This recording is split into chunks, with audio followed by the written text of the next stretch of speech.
नमस्कार विद्यार्थी मित्रांनो, माझे नाव किसन जाधव। आज मी तुम्हाला कूलर विषयी काही माहिती सांगणार आहे, ते तुम्ही शांत चित्ताने ऐकून घ्यावी अशी माझी नम्र विनंती। कूलरचे नाव आहे घरगुती एअर कूलर।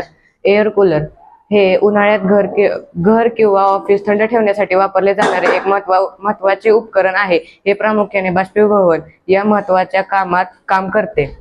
त्यातील type one cooler air cooler कसे काम करते। बाष्पीभवन प्रक्रिया: जेव्हा गरम हवा कूलर मधील ओल्या हॅनिकॉम पॅड्स किंवा गवतातून जाते तेव्हा पाण्याचे बाष्पीभवन होते आणि हवा थंड होते। पाण्याचा पंप: कूलर मधील पंप तळाच्या टाकीतून पाणी वर चढवतो आणि पॅड्स ओले करतो। फॅन ब्लोअर: एक शक्तिशाली फॅन ही थंड हवा खोलीत बाहेर फेकतो। टाइप 2 कूलरचे मुख्य प्रकार: पर्सनल कूलर लहान खोल्यांमधील उपयुक्त हे आकाराचे लहान असतात आणि कमी वीज वापरतात। दुसरा डेझर्ट कूलर: मोठ्या हॉलसाठी किंवा बाहेरील जागेसाठी सर्वोत्तम, हे खूप जास्त हवा देऊ शकते। विंडो कूलर: खिडकीत बसवण्यासाठी डिझाइन केलेले, ज्यामुळे खोलीतील जागा वाचते।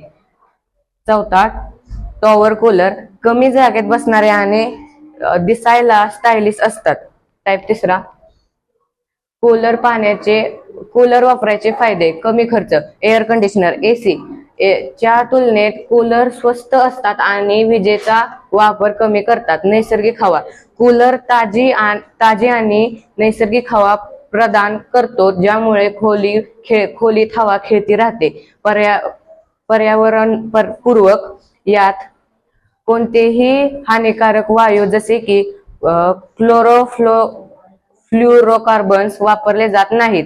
देखभाल: याची देखभाल करणे सोपे असून सुटे भाग सहज उपलब्ध असतात। टाइप 4 काही महत्वाची टिप्स: व्हेंटिलेशन: कूलर वापरताना खिडकी किंवा दरवाजा थोडा उघडा ठेवावा, जेणेकरून आर्द्रता वाढणार नाही। पाणी बदलणे: डेंग्यू मलेरिया टाळण्यासाठी कूलर मधील पाणी वेळोवेळी किमान आठवड्यातून एकदा बदलावे। आईस चेंजर: काही कूलर मध्ये बर्फ टाकण्यासाठी स्वतंत्र कप्पे असतात, ज्यामुळे अधिक थंडावा मिळतो। धन्यवाद। मी आता माझे प्रोजेक्ट एक्सप्लेन करून सांगतो। हे त्याचे खालील भाग आहे, जो मला नाही बनवता आला पण मी बनवला आहे। याच्यामध्ये आईस टाकायची, आईस टाकून हे बंद केल्यानंतर,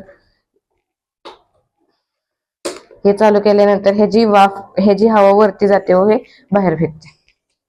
धन्यवाद।